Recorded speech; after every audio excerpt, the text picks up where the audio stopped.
Comme tout chef d'entreprise, quand j'ai commencé, la première question que je me suis posée, c'est le produit que j'allais vendre, comment j'allais le valoriser, pourquoi il est bon et pourquoi il mérite d'être commercialisé. Ça. Je suis maraîcher dans le Tarn-et-Garonne. Je me suis installé il y a 5 ans en agriculture biologique, ça c'était un choix dès le début. 5. Donc là on va préparer les carottes pour le marché de demain. Je ne fais que de la vente directe, en fait, je fais que les marchés pour valoriser mes légumes.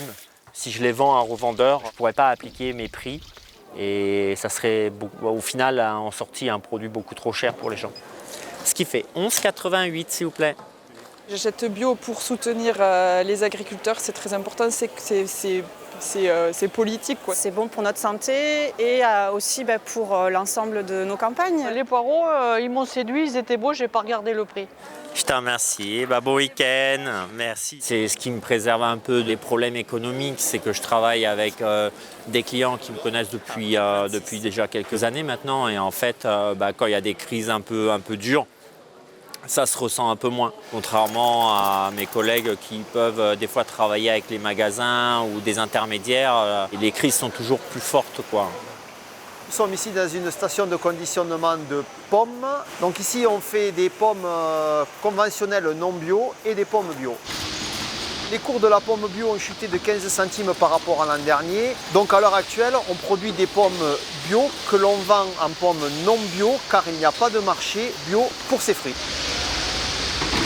L'an dernier, on faisait partir 15 à 20% de nos pommes bio en non bio pour pouvoir les commercialiser. Et cette année, nous sommes entre 35 et 40%. Putain, il y a des mâchures. On y a cru parce qu'on avait en face des consommateurs qui nous demandaient du bio. Et en fait, tout ça, ce n'est que de l'hypocrisie parce qu'aujourd'hui, on n'a pas de débouché. Il y a eu un autre facteur aussi qui peut être imputé à l'État et aux instances qui nous gouvernent aussi. C'est qu'il y a eu un accompagnement massif à la conversion, complètement décorrélé du marché et des filières, ce qui a engendré des surproductions, comme on a pu le voir, avec des volumes délirants qui arrivaient sur le marché. Et le marché français n'était plus en capacité d'absorber ces volumes parce que, en même temps, il y a eu l'effet ciseau de la baisse de consommation.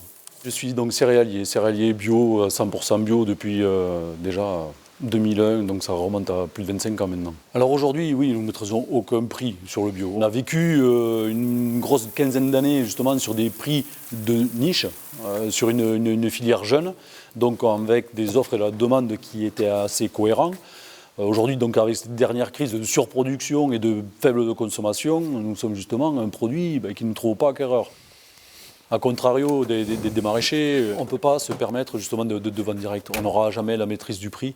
On a trop de volume justement à mettre sur marché. On est obligé de passer par des intermédiaires, donc par des contrats, par des prix, on va dire, plus ou moins boulonnés. Les petites structures, des petites structures en maraîchage, des structures diversifiées qui sont souvent sur des surfaces plus restreintes, s'en sortent mieux parce qu'il y a aussi une résilience qui est plus forte. On garde un peu plus la main sur notre production et sur notre circuit de vente.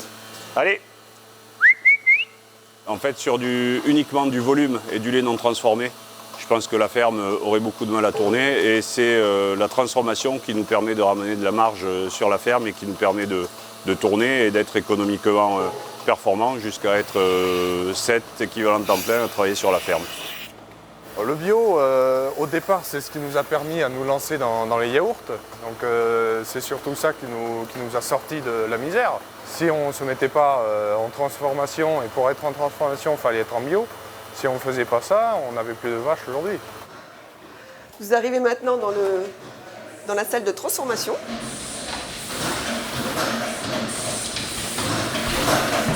Ce matin, c'est du riz au lait.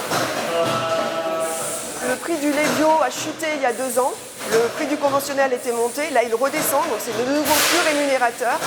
Le fait de transformer, en fait, nous garantit une stabilité dans le prix de notre lait. Et voilà, nous permet le confort de faire vivre la ferme. C'est une satisfaction d'avoir eu la chance de pouvoir saisir ce créneau pour faire perdurer une activité familiale. Oui.